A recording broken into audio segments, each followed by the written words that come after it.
எதுக்கு நீ ஒரே அடியா கவலைப்பட்டு இருக்க? என்ன இருந்தாலும் மாமா இப்படி பண்ணிருக்க கூடாது சின்னதா. அவரு குடத்து தண்ணி எடுத்து அப்படியே தலையில ஊத்திக்கிட்டப்போ அத பார்த்து எனக்கு அப்படியே மனசு நடுங்கி போச்சு சின்னதா. இப்ப நினைச்சு பார்த்தாலும் எனக்கு ஆறவே மாட்டேங்குது. அண்ணா, நீ கவலைப்படுறதை நிறுத்திட்டு நான் சொல்றத ஒரு நிமிஷம் தயவு செஞ்சு கேளு. சத்தியமா அப்பா மனசறிஞ்சு இந்த காரியத்தை பண்ணிருக்க மாட்டாரு. இப்படி பண்ணா இதுக்கு என்ன அர்த்தம்னு தெரியாத ஒரு ஒண்ணும் இல்ல அவரு. அப்பா தன்னோட கோவத்தையும் வெறுப்பையும் சரவணங்கிட்டையும் அம்மா கிட்டையும் காட்டணும். அவங்களுக்கு புரிய வைக்கணும்னு முடிவு பண்ணி அதுக்கு வேற எந்த வழியும் இல்லைங்கிறதுனால இப்படி பண்ணிருப்பாரு. இதை தாண்டி அப்பா மனசுக்குள்ள வேற எந்த எண்ணமும் இருக்காதுன்னு தான் எனக்கு தோணுது. இப்ப அவர் பண்ணதையே அவரே சீக்கிரத்துல மறந்துடுவார் பாரு. எனக்கும் தெரியும் சின்னதா. மாமாவுக்கு பெரியத்தா மேல எவ்வளவு கோவம் வெறுப்பு இருந்தாலும் பெரியத்தனை தொலைச்சு தலை முழுக்கிற முடிவை மனசால கூட நினைக்க மாட்டாரு. இந்த உலகத்துல எல்லாரையுமே நேசிக்கணும்னு நினைக்கிற மாமாவுக்கு பெத்த பாசம் எப்படி இல்லாம போகும்? தெரியுதுல்ல, அப்புறம் எதுக்காக கவலைப்பட்டு இருக்க? என்னன்னு சின்னதா, நீங்களே யோசிச்சு பாருங்க. பெத்த புள்ளியோட கல்யாணத்துக்கு முகூர்த்த கால் நடுற விசேஷங்கிறது எவ்வளவு முக்கியமான விசேஷம். அந்த விசேஷத்துல சந்தோஷமா கலந்துக்கிட்டு அத முன்னாடி நின்று எடுத்து செய்யற குடுப்பனைய அந்த ரம்யா மாமாவுக்கு இல்லாம பண்ணிட்டாலே. கரெக்ட் தான். அப்பாவுக்கு ஊரையும் உறவையும் கூப்பிட்டு சந்தோஷமா இந்த மாதிரி விசேஷத்தை நடத்துறதா ரொம்ப பிடிக்கும். ஆனா இங்க விசேஷங்கிற பேர்ல நடக்கிற ஒன்னொன்னும் அப்பாவோட மனசை ரணமாக்கிட்டு இருக்கு. இதெல்லாம் நினைக்கிறப்போ ரம்யா மேல எனக்கு கொலவெறி வருது. இதுக்கெல்லாம் காரணம் அவதானே? ஆமாங்க சின்னதா. பொம்மலாட்டத்துல ஆடுற பொம்மைங்களோட கயிறெல்லாம் அதை ஆட்டி வைக்கிற பொம்மலாட்டக்காரங்க கையில இருக்கிற மாதிரி இந்த வீட்டுல இப்ப நடக்கிற ஒவ்வொரு விஷயத்துக்கு பின்னாடியும் ரம்யாவோட கைங்கரியமும் புத்திசாலித்தனமும் இருக்கு. ஆமாமா, இங்க நடந்த விஷயம் இந்நேரத்துக்கெல்லாம் ரம்யா காதுக்கு போயிருக்கும். எதை நினைச்சு நாம வருத்தப்பட்டு இருக்கோமோ அத நினைச்சு ரம்யா ரொம்ப ரொம்ப சந்தோஷப்பட்டு இருப்பா. சத்தியமா சொல்றேன், ரம்யா சந்தோஷப்பட்டு இருக்க மாட்டான், வருத்தப்பட்டு தான் இருப்பான். ஏன்னா அப்பா சரவணனை தலைமொழிகிட்டாருன்னா அவர் கையால தாலி எடுத்து கொடுத்து இந்த கல்யாணம் நடக்கும்னு ரம்யா விட்ட சவால்ல அவ தோத்து போயிடுவாள்ல. இல்லவே இல்ல சின்னதா. இந்த சவால் எப்படி ஜெயிக்கிறதுன்னு ரம்யாவுக்கு ரொம்ப நல்லாவே தெரியும். நீங்க வேணா பாத்துட்டே இருங்க. மாமா கையால தாலி எடுத்து கொடுக்க வைக்கிறதுக்கு அவ எந்த எல்லைக்கும் வேணாலும் போவா. இதுக்கப்புறம் வரப்போற ஒவ்வொரு நிமிஷமும் எங்க இருந்து எப்படி யாரால என்னென்ன ஆபத்து வரும்னே சொல்ல முடியும். மாமாவை நம்ம ரொம்ப ரொம்ப ஜாக்கிரதையா பாத்துக்கணும். என்ன சொல்றீங்க? ரம்யா தான் நினைச்சதை சாதிக்கணுங்கிறதுக்காக எவ்வளவு பெரிய கொடுமையும் பண்ணுவா, எவ்வளவு வேணாலும் கீழ்த்தனமா நடந்துக்குவா. எல்லாத்துக்கும் நாம ரெடியா இருந்துக்கிறது தான் நல்லது. அப்பா மேல எப்பவுமே நாம ஒரு கண்ணு வச்சுக்கணும். ஆமாங்க சின்னதா. அதோட இல்லாம நீங்களும் ரொம்ப கவனமா இருக்கணும். வெளியில போறப்பையும் வரப்பையும் பொறுமையா ஜாக்கிரதையா போயிட்டு வாங்க. ரம்யா ஏற்பாடு பண்ணிருக்க இந்த கல்யாணம் யாரெல்லாம் என்னெல்லாம் பண்ண போதோ தெரியல. ரம்யா அவ கழுத்துல தாலி ஏறதுக்காக யார வேணாலும் பலி கொடுக்க அஞ்ச மாட்டா. நமக்கும் அந்த ரம்யாக்கும் நடந்துட்டு இருக்கிற யுத்தத்துல ரம்யா சத்தியமா ஜெயிக்க கூடாது. சத்தியம் தான் ஜெயிக்கணும். கண்டிப்பா சத்தியம் தான் ஜெயிக்கும். நாம தான் ஜெயிப்போம். என்னதான் ரம்யா திட்டம் போட்டாலும் நாம அதை அடிச்சு நொறுக்கி தவிடுபடி ஆக்கிடுவோம். ஓகேவா?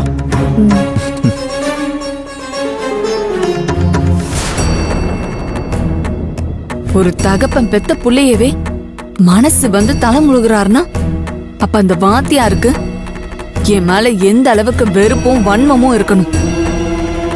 யோ வாத்தி, அதே வெறுப்பும் வன்மமும் தான் உங்க எல்லார் மேலையும் எனக்கு இருக்கு. உன் வெறுப்ப நீ காட்டிட்ட, என் வெறுப்பையும் வன்மத்தையும் நான் காட்ட வேண்டாமா?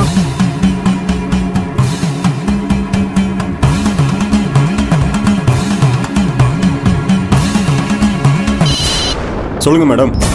ஒரு முக்கியமான விஷயமா தான் உனக்கு ஃபோன் பண்ண. நீங்க ஃபோன் பண்ணும்போதே தெரியும் அது முக்கியமான விஷயம் மட்டும் இல்ல, உங்க அதிகாரத்தால செய்ய முடியாத தப்பான விஷயமும் கூட. அதை செய்யத்தானே மேடம் நான் இருக்கேன். எதுவா இருந்தாலும் சொல்லுங்க மேடம்.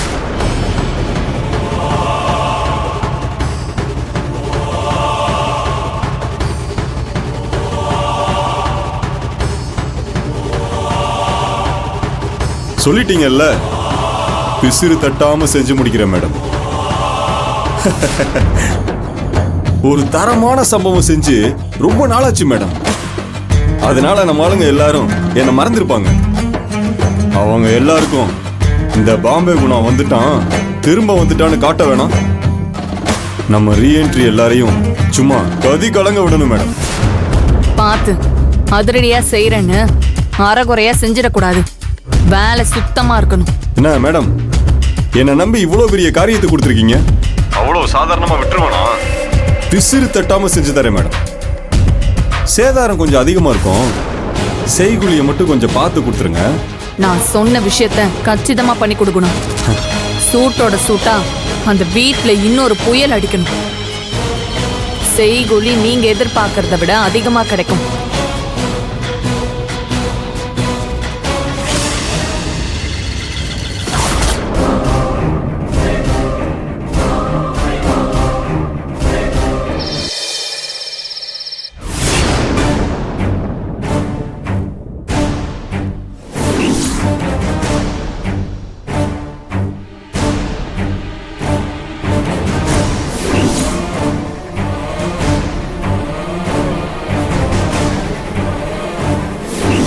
எனக்கும் ஒட்டுமில்ல உறவும் இல்லைன்னு தலை முழுகிட்டா.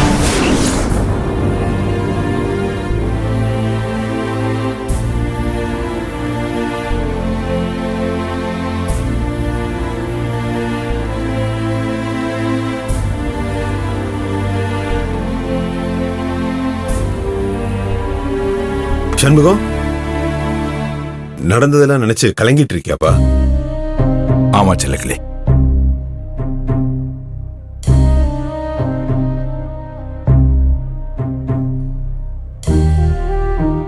செல்லக்கிளே, நான் இப்படி ஒரு கேவலமான காரியத்தை பண்ணுவேன்னு நினைச்சு கூட பார்க்கல செல்லக்கிளே. நானா இப்படி பண்ண நினைக்கும் போது எனக்கு அவமானமா இருக்கு செல்லக்கிளே. ஒருத்த நிதானம் தவறிட்டா இவ்வளவு கீழ்த்தரமாவா நடந்துக்குவான்னு எம்மேலே எனக்கு ஆத்திரமா வருது செல்லக்கிளே. செல்லக்கிளே, சரவணன் எனக்கு தலைச்ச பிள்ளை, தவமிருந்து பெற்ற பிள்ளை. முதல் குழந்தையா மணி பிறந்ததுக்கு அப்புறம் மகாலட்சுமி பிறந்துருச்சு, அடுத்து ஒரு ஆண் குழந்தை பிறந்தா வீட்டுல இருக்கவங்க எல்லாம் சந்தோஷப்படுவாங்கன்னு நினைச்சேன். அந்த பச்சை மலை சாமிக்கு நான் தவமிருந்து பெத்த பிள்ளை சொல்லிக்கிறேன் இந்த சரவணன். அதனாலதான் நம்ம சரவணனுக்கு அந்த முருகன் பெரிய சரவணன்னு வச்சேன். சின்ன பிள்ளையா இருக்கப்ப அவனை கீழே கூட விட மாட்டேன். எங்க அவன் பாதம் வலிக்கும் போது என் மார்லையும் தோல்லையும் போட்டு வளர்த்து செல்லுங்களே. அப்படி ஆசையா வளர்த்த பிள்ளைய உசுரோட இருக்கும் போது அத்தனை பேர் முன்னால நான் தலைமொழிகிட்டே செல்லுங்களே. என்ன அப்படி பண்ண வச்சுட்டான அந்த பச்சை மலை முருக. நான் என்ன பாவம் பண்ண செல்லுங்களே.